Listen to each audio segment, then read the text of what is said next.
noches y qué gusto que arrancando la semana hablemos de cuando encontramos una oportunidad para aprender, para crecer y hacer crecer con nosotros a otros que también tienen esa aspiración de lo laboral y que además pueda fortalecer la economía paraguaya. Y esta noche nos acompaña Herman Peters, que es el director de G, que nos va a contar su experiencia, va a bajar su conocimiento esta noche para hablar de lo que ya asesoró a otras empresas y cómo crecieron justamente ellas en nuestro país. Bienvenido, gracias por acompañarnos. Desde ya, muchísimas gracias, Diego, por la invitación. Muy buenas noches. Germán, en lo que respecta a esta asesoría tan importante que a veces uno dice, ¿cómo quiero hacer esto y no se anima? Y de pronto vos le acompañás en ese crecimiento y entré a mirar tus redes sociales y de la empresa también, por supuesto, y encontraba frases tan buenas para compartir. Por ejemplo, de la idea a la acción. Totalmente. De la idea a la acción. ¿Cómo llega la gente a concretarlo? O sea, siempre viene, obviamente, de esa idea, ejemplo de una idea de negocio. Y el siguiente paso es poder entender si esa idea va a poder ser rentable, ¿verdad? O sea, en todo sentido, tanto económicamente como en el tiempo, en el costo de oportunidad. Y ahí se va marcando el paso para poder entender esa vinculación del emprendedor hacia la idea y también hacia el mercado, ¿verdad? Y ese plan que uno siempre tiene en la cabeza y que te dicen cuando uno quiere ser emprendedor, porque yo me imagino que esta noche muchos que sueñan con ser emprendedores y más aún después de que Paraguay obtuvo a nivel internacional lo que se llama el grado de inversión, que estaría ayudando muchísimo en lo que a tasas de intereses, la facilidad de créditos, etcétera, eso que vos manejas muy bien. Totalmente. ¿Qué le decís a aquel que viene con un determinado capital que te dice, bueno, yo ya me preparo para perder plata durante 2, 3, hasta 6 meses, pero después tengo la confianza de que voy a ganar plata? ¿Ese es un mito o es una realidad? Mucho depende del rubro. O sea, estamos hablando siempre de que el emprender tiene sus riesgos. Lo importante es que podamos tener riesgos calculados dentro de ese plan que vos también habías mencionado recién. ¿Por qué? Porque cuando yo soy dependiente y hoy espero mi salario, hoy espero un aguinaldo a fin de año, hoy tengo mi horario, tengo mis funciones. O sea, pero cuando yo paso de ser dependiente a independiente, realmente ya depende de muchas otras habilidades que no solamente estamos hablando de un horario de oficina, también dependemos de la cartera de contactos que uno pueda tener, de otras herramientas de gestión que pueda introducir también la persona, porque ya cuando pasas a ser dependiente a emprendedor, tenés que volverte todólogo, no solamente ser específico en algo, ¿verdad? O sea, tenés que saber de todo un poco, de administración, de la parte de finanzas, de comercial, atención al cliente, producción, etcétera. Y después está el siguiente paso, que ya va de poder ser emprendedor a empresario cuando uno ya delega su rol y ahí puede empezar a gestionar mejor sus tiempos. En este tema es muy importante poder diferenciar esos roles para poder ver el costo de oportunidad dentro de un plan de trabajo. Germán, ¿cómo logras capacitar a esa persona que de pronto te puede decir, yo quisiera dedicarme desde las redes sociales para tener un negocio, o aquel que físicamente quiere un negocio? Te pongo un ejemplo. Tiene una venta de ropas y lo hace a través de las redes, pero hay otros que dicen, no, yo quiero una barbería. Entonces es como que es diferente. ¿Me entendés lo que te quiero decir? Sí, lo que pasa es que ahí entre todos hay un propósito de inversión. Como estabas mencionando hace un rato, yo estoy preparado para, aunque no creas, no sé, invertir y que no me tenga retorno en 6 meses o 3 meses, como me había mencionado recién. Pero el propósito de inversión hace bajar también la ansiedad. ¿Por qué? Porque el emprendedor muchas veces tiene herramientas que una multinacional o otro tipo de empresas un poco más robustas tienen. Ejemplo, su tiempo. Ejemplo, pueden armar su negocio en su casa sin pagar ningún tipo de alquiler. La familia le ayuda. O sea, hay mucho capital de trabajo gratuito que obviamente cuando va creciendo se le pone un valor y ahí dimensiona realmente lo que es el emprender. Te voy a tomar el ejemplo de la barbería, ¿verdad? O sea, uno puede habilitar, depende de dónde viva, en su propio domicilio o hacerlo a domicilio también, que también hoy hay esa oportunidad de negocio en el mercado y mucho depende con qué herramienta y capital cuenta ese emprendedor para hacer nacer su barbería. ¿Sabes qué, Germán? Estuve hace poco en una barbería cuyo nombre no voy a citar, Ok. pero me gustó el trato. O sea, me gustó también cómo me hizo el corte y demás, pero ¿qué es lo que me gustó? Cuando apenas abrí la puerta, buenas tardes, acá tenés una cerveza para vos. O sea, me encanta. su hola, ¿qué tal fue? Acá tenés una cerveza de gentileza. Totalmente, sin costo. Sin costo, de gentileza. Estaba el servicio que me cobró un monto X, ¿verdad? Claro. Pero de las otras barberías a donde yo ya fui, no tuve ese, hola, ¿qué tal? Este es mi recibimiento.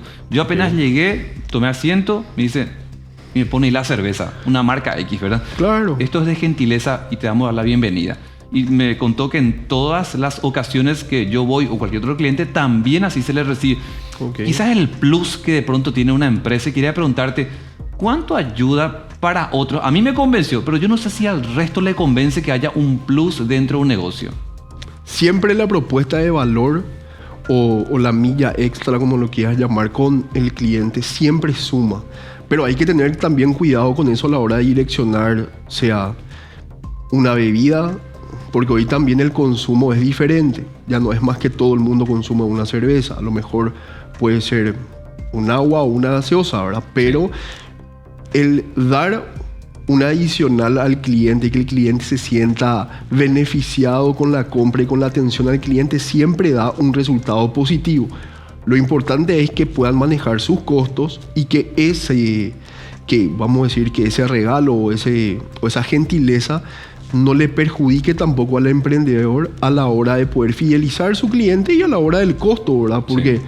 no sé, una cerveza artesanal, para no Sí. decir marca, estamos hablando de un costo promedio de por encima de los 15 a 18 mil así guaraníes. mismo es.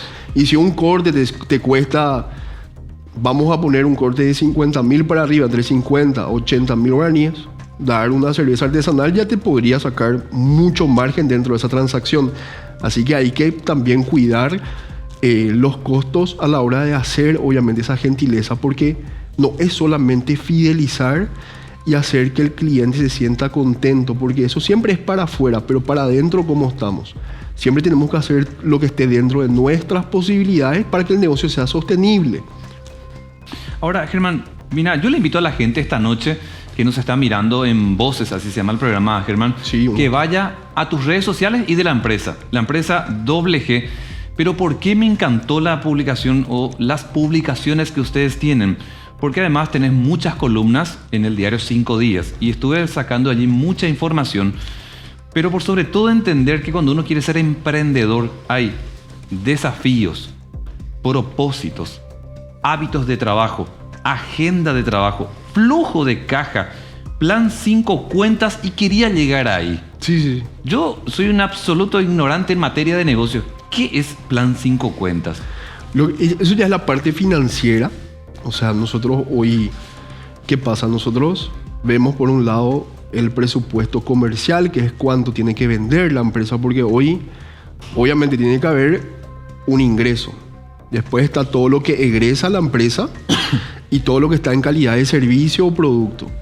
En la parte de plan 5 cuentas es poder determinar bien el costo del servicio o producto para entender cuánto yo margino en la parte comercial, cuánto me sobra, porque todos los negocios hoy son negocios de márgenes. No es que para darte un monto, los 100,000 guaraníes que yo ingreso es mío. No. O sea, de eso vos tenés un costo, obviamente, administrativo y tenés un costo de tu producto. Entonces, ¿cuánto es el margen que me sobra? Y ese margen, obviamente, se puede usar para reinversión o obviamente para poder hacer los pagos correspondientes. Y ahí entra el plan 5 cuentas.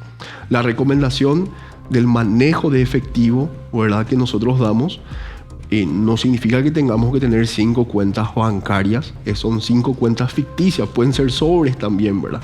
O sea, uno es donde ingresa todo el ingreso de la empresa. La Sí. primera cuenta, todo es el ingreso. Otros son de los gastos operativos. Sí, Otro viene a ser el gasto de recursos humanos. sí, Otro es el gasto de impuestos. sí. Y lo que sobra ya sería el dividendo. Esos son los 5, ¿eh? El plan 5 cuentas. Qué interesante. O sea, para poder entra el dinero, entonces yo ya sé cuánto me costó a nivel de recursos humanos, ya sé cuánto me costó a nivel operativo, ya aparté mi impuesto y lo que me sobró ya quedó para la empresa, ¿verdad? Que es el dividendo. Sí. Pero ahí hay una gran oportunidad también para mencionar la formalización de la parte emprendedora, o sea, del segmento emprendedor. Hoy hay muchas más herramientas que hace 10 años atrás. Germán, me gustaría entrar en lo que vos llamás modelo de negocio. Sí. Reitero, le invito a la gente esta noche que vaya a las cuentas de Germán o de la empresa. Van a encontrar realmente unas publicaciones muy buenas. Yo me nutrí de mucho para entender un poco la visión que vos tenés, porque ayuda mucho a crecer. Ahora, cuando me toca ir a una heladería, Ok. una gomería, Ok. te decía, un gimnasio, a una barbería, encontré una particularidad, no en todos estos negocios, pero sí una particularidad. A veces está la esposa, el esposo, los hijos. Sí. Y veo que una de tus publicaciones lleva el título El impacto de la cultura familiar en las empresas familiares. Así mismo. Entonces quiero preguntarte, ¿cómo logramos separar a veces las voluntades familiares a las que apuntan a ser una empresa como tal? La profesionalización es para mí es la clave de todo. ¿Por qué? Porque cuando uno profesionaliza, ahí realmente puede separar los roles, vamos a decir, administrativos, operativos del negocio versus tu rol familiar aparte. ¿Por qué? Porque cuando uno empieza a medir y entender, si yo planifico, ejecuto, controlo y mejoro dentro de lo que es la situación del negocio, es más fácil también poder sobrellevar ese rol familiar que uno tiene, ¿verdad? Pero la verdad es que es muy complicado que no se junte. O sea, por más que haya mediciones acá, y acá uno puede ser padre, esposo o esposa o hijo, es muy difícil hoy ese tránsito entre el negocio y la familia. O sea, no es cerrar una puerta y decir, vamos a dejar los problemas. Tiene que estar bien claro y bien amparada la situación, tiene que estar bien fortalecido el negocio en sí con las conversaciones para poder tratar de solucionar la mayor cantidad de problemas posibles dentro de la estructura. Tiene que ser lo más organizado posible, lo más planificado posible, ¿verdad? Porque es, como mencionaste, es una empresa familiar. Y si acá yo estoy haciendo mal las cosas, es muy probable que acá también esté haciendo mal las cosas, porque yo llevo un valor a otro. Yo no puedo apartar, no sé, tratar de una forma acá y tratar de otra forma acá. O sea, porque somos las mismas personas, ¿verdad? A lo mejor con el cliente final nos cuidamos un poco, pero siempre en el relacionamiento padre-hijo o esposo hay cierta confianza. Por eso yo siempre invito al respeto y a la conversación, ¿verdad? Germán, te quiero preguntar otra frase que rescaté de la página de ustedes. Dice, el éxito no es opcional, sino estratégico. Totalmente. Y preguntarte, cuando uno hace esa planificación, y quiero ir más a la primera pregunta que te había hecho, Sí. ¿puede romperse ese mito realmente con esto de ser estratégico, con aquello de que sí, voy a perder plata 1, 2 y 3 meses? ¿Puedo romper ese mito realmente del primer mes? Se puede, depende del rubro y depende de, o sea, si es producto o servicio. Porque en producto necesitas más inversión y necesitas que la rueda financiera gire más. En el servicio es básicamente en el mes, pues, porque voy a cobrar. Se hace una prestación de servicio por un recurso prestado y se genera una rotación de dinero mucho más rápida. Pero si vos me decís en lo que es la estrategia, es el por qué uno hace.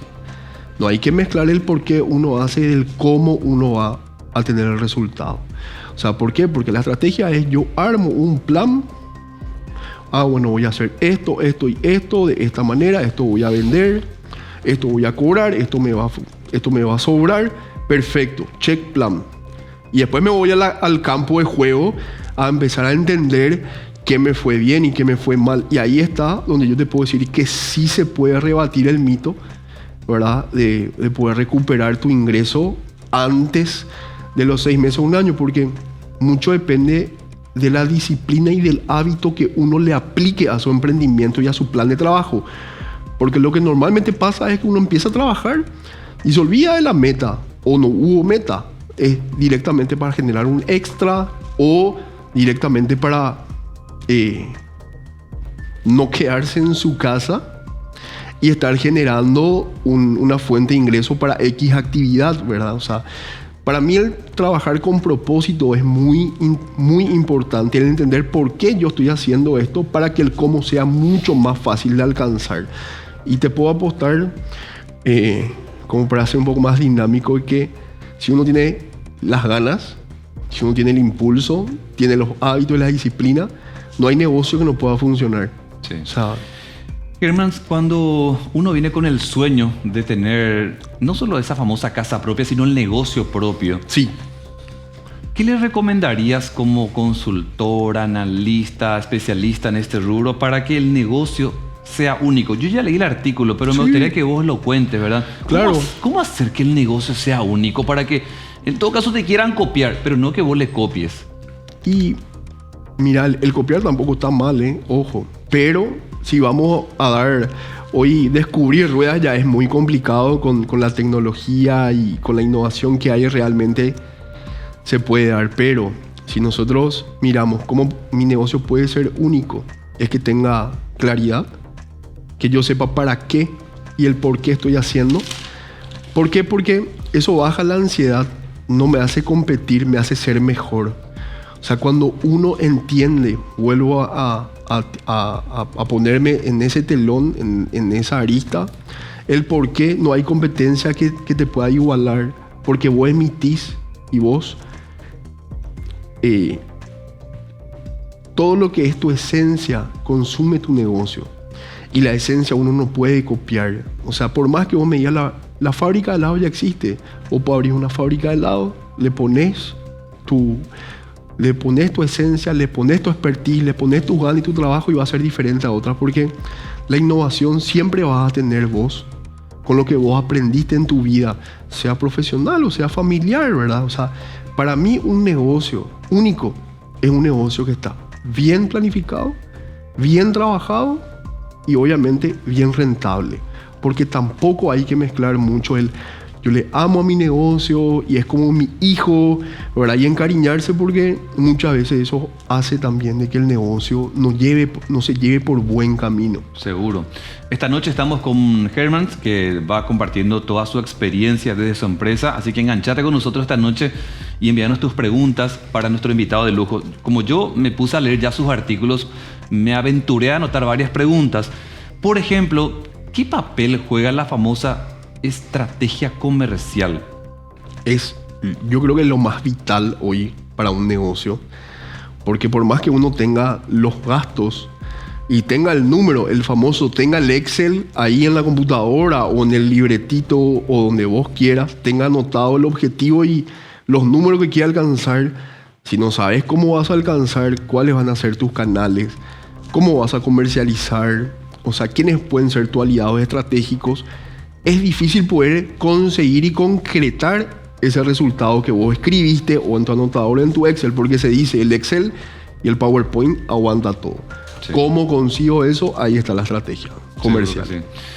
¿Cómo uno puede medir la salud financiera del negocio? Uno puede tener cierta noción de que se me está acabando la plata y demás, pero cuando uno traza en el papel, algunos tips que puedas dar, Germán, para que la gente diga, bueno, está bien saludable mi negocio, no está desnutrido mi negocio. ¿Cómo se puede medir esa salud financiera dentro de un pequeño o mediano negocio?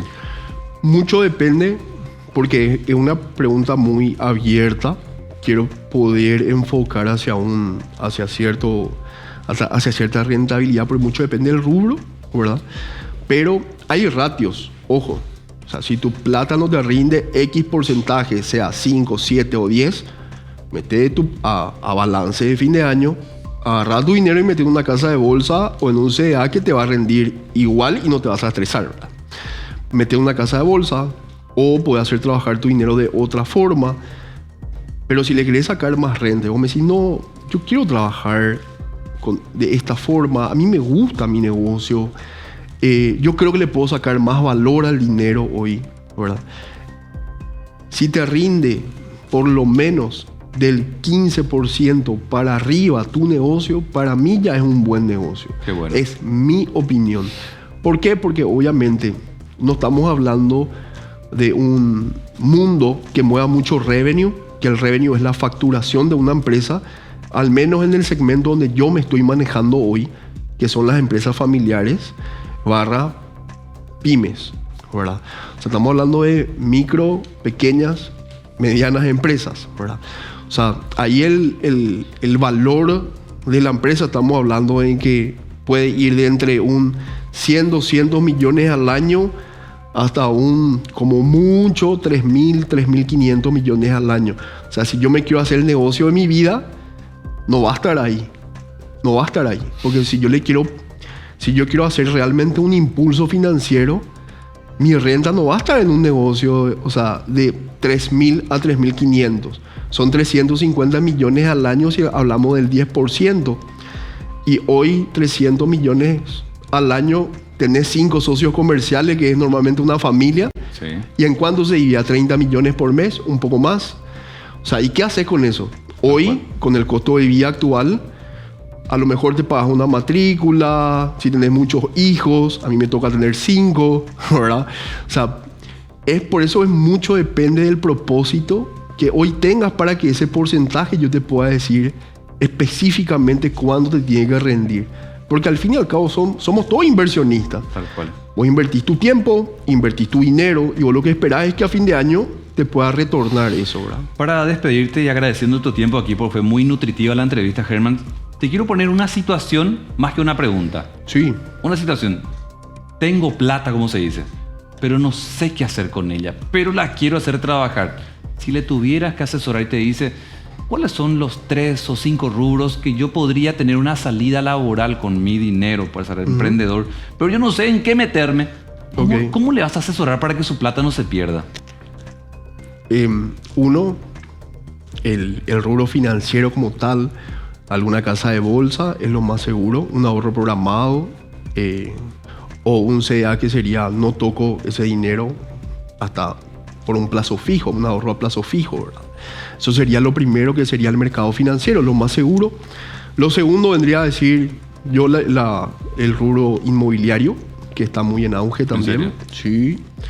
Sí. Un rubro que realmente te hace retornar bastante también son insumos médicos y todo lo que es medicina en sí. También. Que por lo menos para mí, todo lo que es rubro de construcción, lo que es ingeniería civil y arquitectura, todo lo que es medicina y lo que pueda influir dentro de la medicina, ¿verdad? Insumos, descartables, medicamentos, o sea, que uno pueda tener algún tipo de beneficio en entrar en esos rubros. Y también, obviamente, la gastronomía, ¿verdad? O sea, que es lo que más salida tiene hoy. Germán, para despedirte, si te dirigís a nuestra cámara, porque creo que lo que decís es muy nutritivo, y te querés dirigir a los emprendedores o a los que quieren hacer trabajar su plata, sí, ¿qué te gustaría decirles para el 2025? Ya pensando básicamente, pues estamos cerrando ya este año. Sí, ahora que se está cerrando el año, para mí es más que necesario poder decirle a toda la gente que tiene esa visión de crecimiento, uno, que no tenga temor en preguntar, en informarse, en buscar ayuda a la hora que hay muchas opciones hoy confiables para poder encontrar en qué invertir y que te den un resultado real sobre tu ingreso. Así que para este 2025 les invito a que se pongan metas claras, a que busquen opciones de cómo, en dónde invertir, y si no tienen cómo, que nos puedan llamar a nosotros, que nosotros les podemos mostrar el camino también sin problema. ¿En las redes cómo les encontramos? WGPI. Así. WGPI. Está en el Instagram, en Facebook. ¿Dónde más? Tenemos web, que ahí también está todo. O sea, tenemos varios artículos redactados también, como vos estuviste mirando. O sea, le podemos compartir el contacto también al aire, no hay problema con eso. O sea, ya dependería del canal. Tenemos todos los canales hoy para que nos puedan contactar. Muchísimas gracias por acompañarnos. Vos sabés que disfruté de la charla. Igualmente, un gusto estar acompañándole en el programa. Ojalá no sea la última vez, porque creo que mucho aprendemos cuando uno quiere ser emprendedor, pero a veces no sabe dónde poner la plata. Y creo que con una asesoría ese dinero no se pierde. Totalmente. Siempre importante compartir. Germán, Peter, muchas gracias. A ustedes por la invitación. Muy amable. Vayan hasta la cuenta de WG. Ahí van a encontrar mucho de lo que hemos hablado esta noche. Pero a la vuelta a la pausa tenemos temas muy importantes para desarrollar.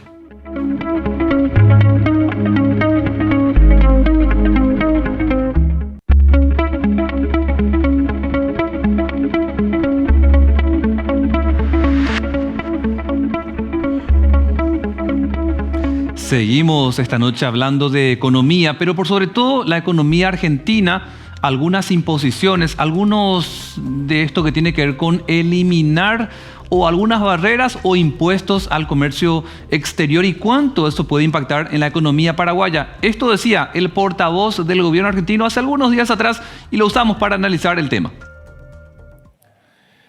Les queremos comunicar que por decisión del Ministerio de Economía, liderado por supuesto, el ministro Luis Caputo, el gobierno resolvió eliminar impuestos para compras en el exterior. Esta medida va a entrar en vigencia a partir de diciembre.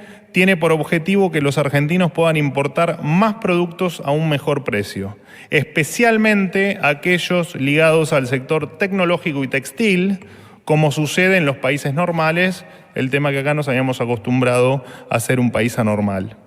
Pero más importante aún es que todos los argentinos puedan comprar en el extranjero, aun cuando no tengan el dinero para comprar un pasaje y viajar al exterior. Es demoníaco normalizar que una persona tenga que pagar un pasaje en avión para comprar en otro país más barato, o incluso que tenga que esperar horas en una frontera para cruzar del otro lado en busca de un mejor producto o de un mejor. Manuel Adorni, que es el vocero del gobierno de Argentina.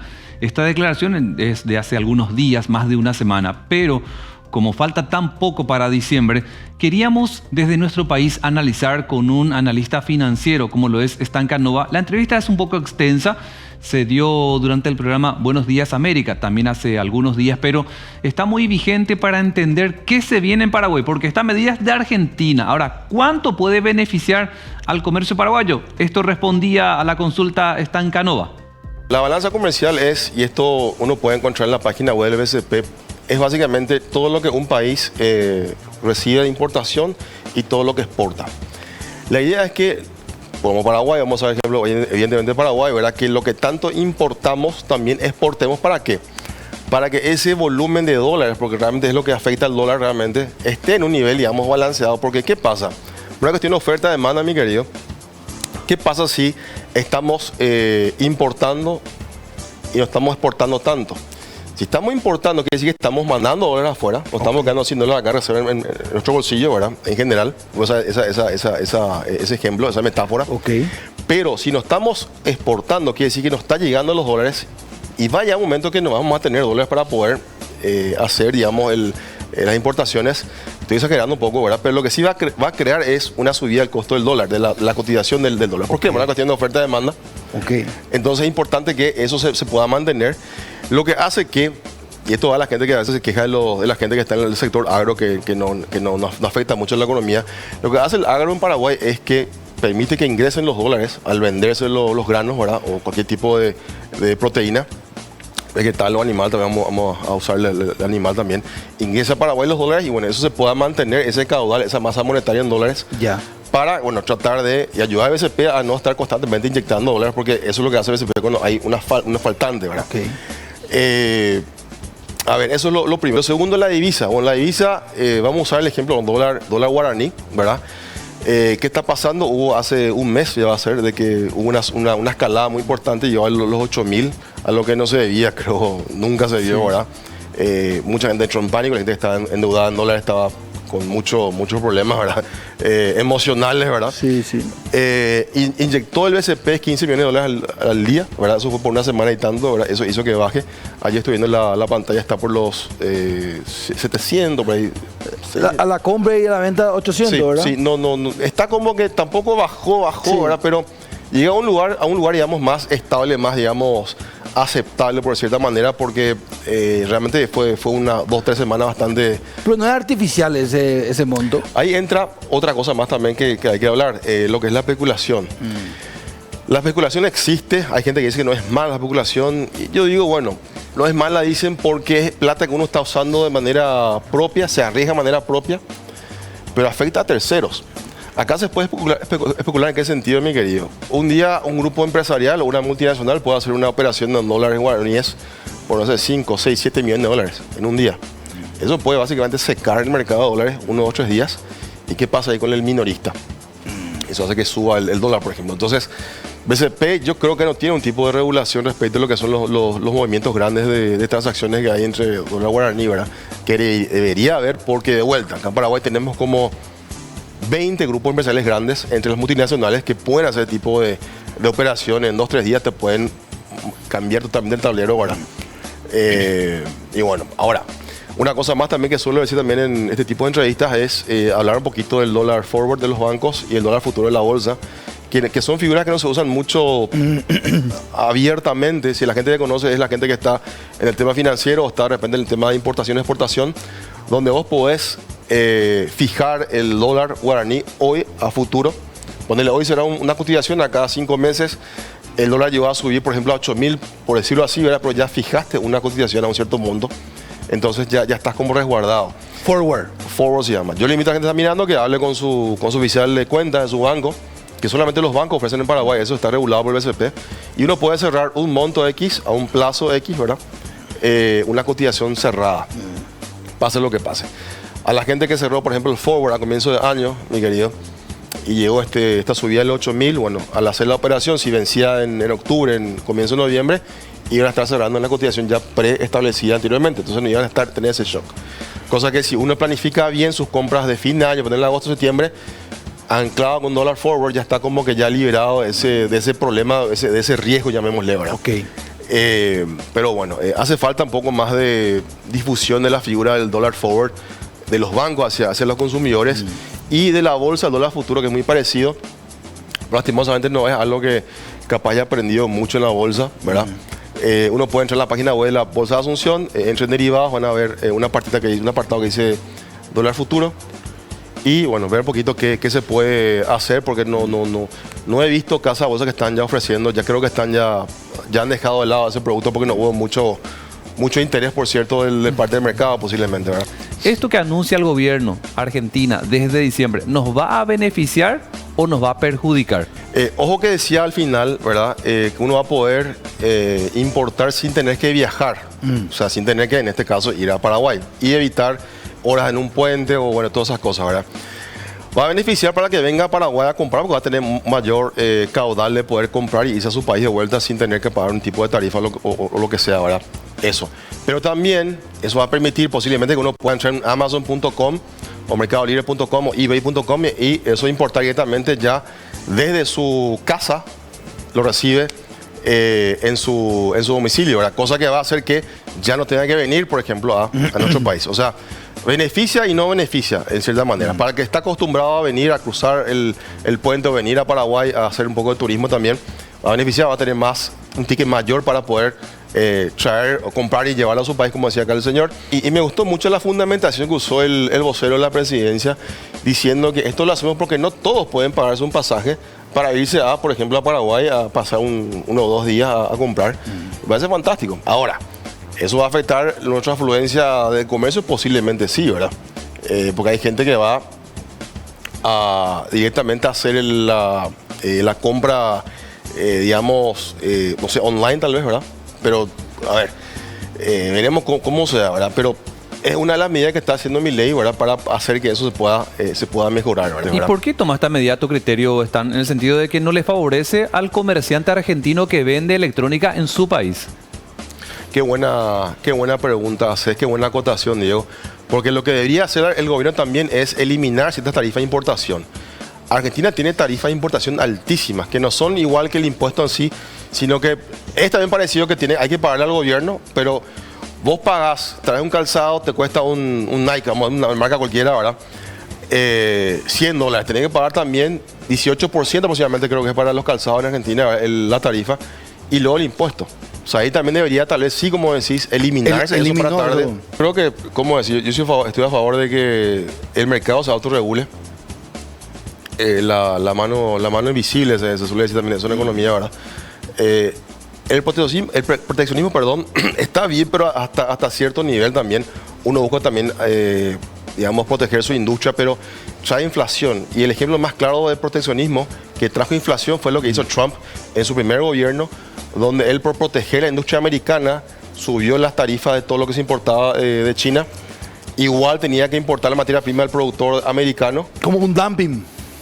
Lo recibía con tarifa lo pagaba y eso al final lo tenía que pagar el cliente final, ¿verdad? O sea, creó inflación en base a ese claro, o sea, hay que ver también qué pasa el después, digamos, en toda la cadena de valor cuando se habla de una actividad económica, cómo vas a afectar. Si metes un elemento dentro de todo un flujo de valor de una actividad económica cualquiera, en este caso, subís la tarifa por el tema del proteccionismo americano, ¿verdad? Capaz va a seguir importando la materia prima y eso paga al final el cliente final y se crea un efecto inflacionario posterior. A ver, el tema de proteccionismo tiene que ver mucho con lo que es un industrial, por ejemplo, que vende dentro del mercado local, ¿verdad? Hoy en día creo que el industrial tiene que pensar al revés, en el sentido de que yo producir para allá, vender afuera. Lo que hay que buscar ahora es que, por ejemplo, no existan más, digamos, aranceles, por decirlo así, ¿verdad? Para el movimiento de capitales. ¿En qué sentido? Doy dos ejemplos. Primero, un señor de Brasil que tiene que transferir plata a Paraguay. Él tiene que pagar una tarifa para mandar plata, un SWIFT a Paraguay. Creo que el 7-8% tiene que pagar. Transferencia. Tanto así es. Sí, en Bolivia, y esto me dijo hace poco una persona que está en el rubro inmobiliario, gente que quiere comprar inmueble en Paraguay no puede mandar un SWIFT de Bolivia a Paraguay porque creo que está más del 15% la tarifa. Imposible. Entonces tenemos un Mercosur que habla de o pregona la libertad de movimiento de bienes entre países miembros, pero habla de libertad de movimiento de capitales. En ninguna parte del Tratado de Mercosur, pueden verlo eso, o cualquier tratado, se habla de movimiento libre de capitales, cosa que necesitamos hoy en día para que nosotros que queremos vender afuera, ¿verdad? Cuando repatriemos esa rentabilidad o ese flujo que haga de afuera no nos esté golpeando. ¿De qué me sirve a mí tener vender a Bolivia, por decirlo así, por ejemplo, cualquiera, ¿verdad? Mis productos, buena calidad, buen producto, el sello nacional, me encanta ese nacionalismo también, ¿verdad? Pero al final cuando tengo que mandar de vuelta, tengo que pagar un 15% o más inclusive o sea, no cierran los números. Y a lo que debería ya trabajarse desde nivel gremial y también nivel Cancillería y también Ministerio de Economía y Finanzas, ¿verdad? Porque no se toca esto, repito, no se toca lo que son las tarifas de movimiento de capital entre países miembros. Stan Canova, analista financiero en el programa Buenos Días América, que va de 8 a 10 de la mañana en simultáneo a través de América y a 24 de lunes a viernes. El analista enfocaba también por lo que va a representar para la avenida de muchos argentinos que a veces van a Ciudad del Este, van a Salto del Guairá, vienen a Asunción y otros lugares donde pueden encontrar principalmente electrónica, porque estaban buscando notebook, estaban buscando el teléfono de alta gama, relojes inteligentes y otros productos, Play 5 y otros que ven como tentador porque está a mitad de precio. Incluso en Argentina suelen comprar a un precio 3 veces más caro que el que se vende en Paraguay, y probablemente esta medida llegue a favorecer a los comercios fronterizos que están en Paraguay. De acuerdo a la Dirección de Migraciones de nuestro país, cada mes hay un promedio de 60.000 a 80.000 argentinos que vienen a Paraguay, razón por lo que viene a ser tentador y viene a ser uno de los lugares de donde más extranjeros provienen a nuestro territorio, muchas veces para hacer la compra, no solamente, como hemos visto en los últimos días, por los encuentros deportivos, llámese por una final de la Copa Sudamericana, llámese por la visita de la selección argentina y otros, sino que realmente cada mes hay un flujo importante de los hermanos argentinos que vienen a nuestro país para hacer compras. Pero reitero, el rubro principal como tentador viene a ser electrónica, y con esta medida es probable que tengamos un mayor número de los argentinos que hagan a través de la web o a través de una visita a nuestro país.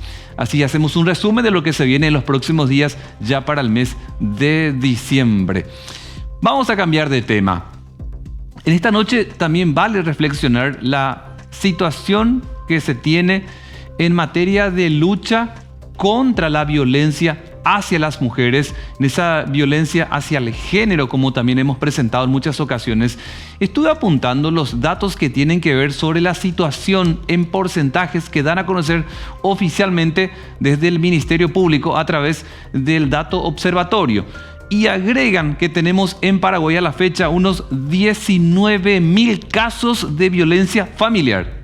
Es altísimo. En lo que va de este 2024, 19.000 casos de violencia familiar. 2. Hay unas 850 denuncias por violación. Tenemos 97 denuncias por acoso sexual.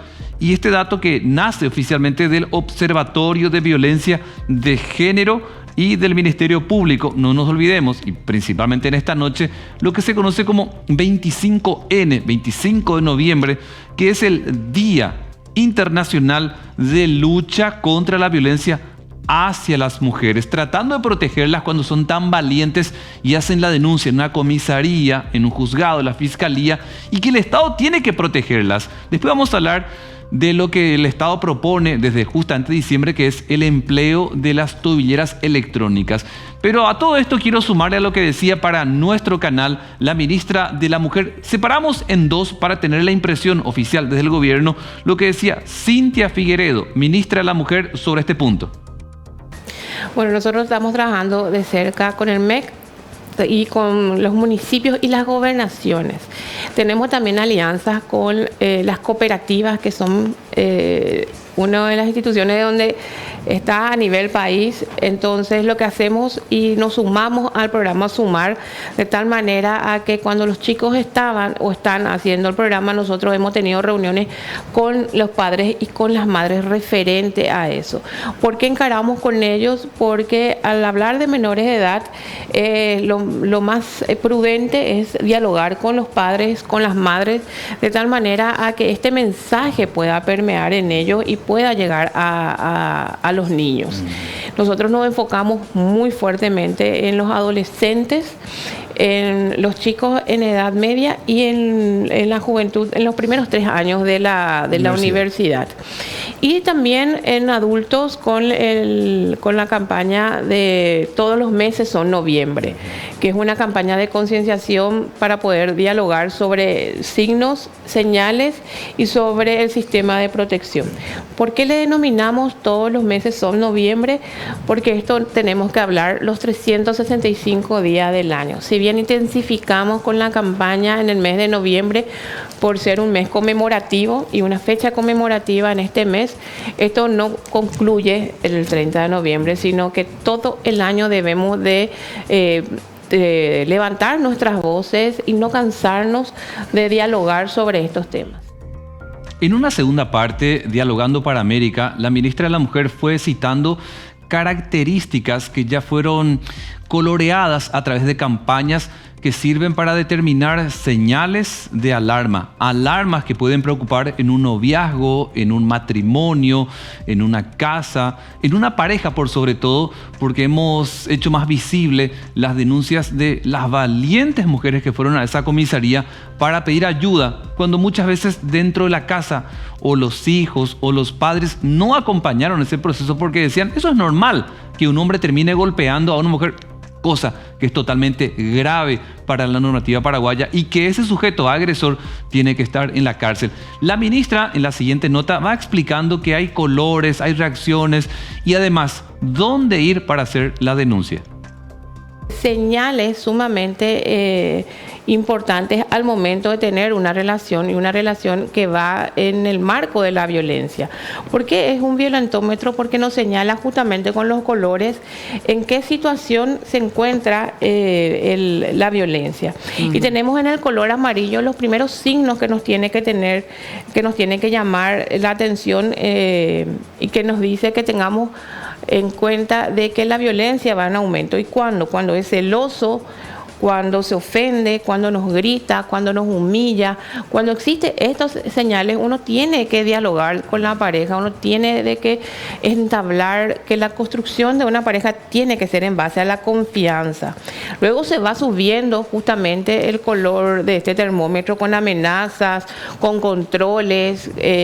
A veces existe esos controles extremos de pasarme tu ubicación, solamente para cuidarte, o muchas veces también le sigue a la pareja Entonces, eso como va en aumento, va pasando también al color naranja que vemos en pantalla, en donde tenemos que pedir ayuda. Y cuando pedimos ayuda, tenemos que pedir ayuda al primer círculo de confianza que uno tiene, que quizás sea una amiga, una hermana, la mamá, la tía, una compañera de trabajo, o también recurrir a las profesionales del Ministerio de la Mujer a través de sus diferentes bocas y canales de ayuda.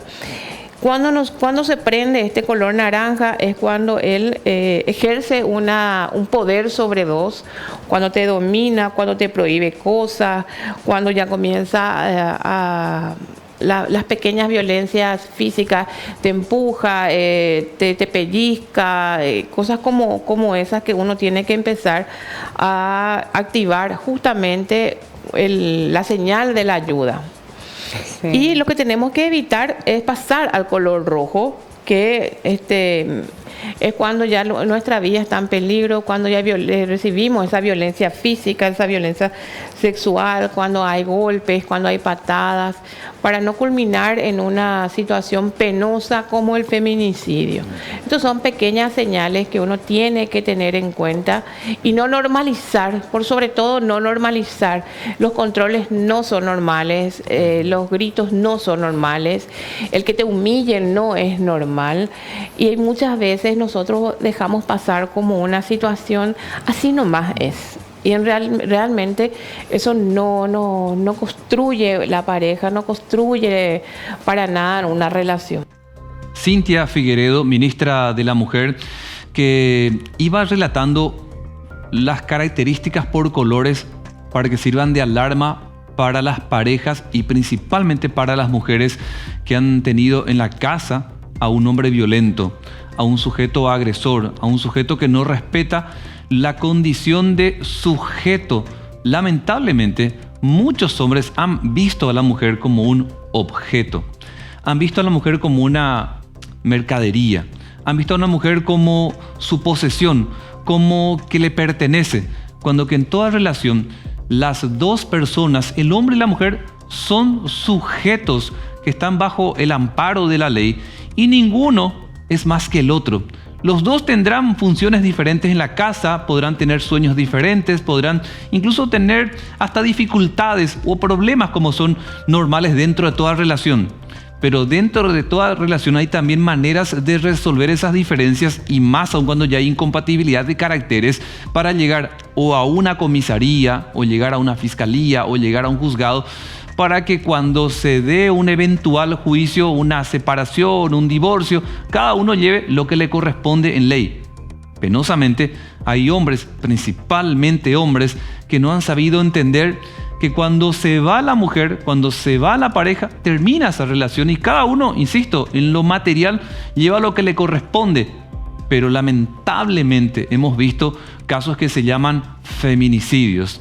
Hombres que han matado a una mujer por su condición de mujer, por su condición de género, y ha arrebatado esa vida generando un luto y un daño irreparable para las familias. Hemos visto a hijos sin sus madres.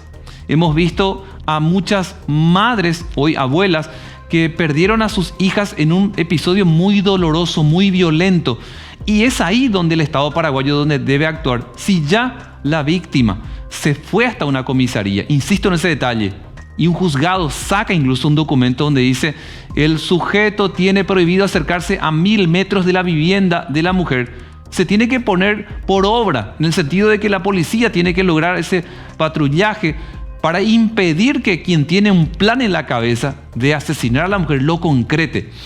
Porque se busca hoy día a través de lo que llama, o por lo menos Enrique Herrera, el ministro del Interior, la pulsera electrónica, la tobillera electrónica, que se pueda detectar a través de un sensor que inmediatamente pueda alertar si sale del perímetro, del radio establecido de lo que la ley le faculta al hombre agresor, que se ve como privilegiado para no ir con la prisión preventiva, que que es igual a cárcel, para que no se vaya a Tacumbú, para que no se vaya a Emboscada o alguna otra cárcel común que tiene Paraguay, y tiene el privilegio de tener la tobillera para que se quede en casa y tenga lo que se llama prisión domiciliaria mientras dura el proceso de una búsqueda de sentencia, que ese sujeto de verdad no salga del radio establecido a través de esta pulsera o de esta tobillera, que en total van a ser, para comenzar, 100. E irán incrementándose 20 por cada mes. En diciembre, por ejemplo, en unos días vamos a arrancar con el plan piloto, según lo dio a conocer Riera, para que 20 personas que están en la mira de la justicia por ser agresores de sus parejas tengan. Y después se irá incrementando 20 mensualmente. Y lo que de pronto muchos no estábamos de acuerdo es que el Estado va a absorber ese costo cuando que el agresor, que es un privilegiado porque se va a quedar en la casa, debería ser el que absorba. Por ahora por lo menos lo va a hacer el Estado paraguayo, pero en un futuro, ojalá cercano, que quien de verdad quiere gozar de ese privilegio de quedarse en casa y no ir a una celda, no ir a una prisión, sabiendo que se va a mezclar con presos de todas las categorías, porque se va a encontrar con violadores, con estafadores, con asesinos y otros, bien, porque no quiere ir ahí, va a tener el privilegio de tener esa tobillera o esa pulsera electrónica. Debería absorber el costo y ojalá en un futuro cercano. No a los feminicidios, no a la violencia en la casa y sí, por supuesto, a la armonía entre los novios, entre las parejas, entre los matrimonios, para que haya una igualdad y por sobre todo una tranquilidad y una paz en la convivencia en nuestra sociedad paraguaya. Recordando el 25N, nos retiramos. Gracias por la sintonía, la preferencia. Mañana bien tempranito arrancamos en la semana a América Noticias desde las 7 en punto. Muchas gracias. Buenas noches.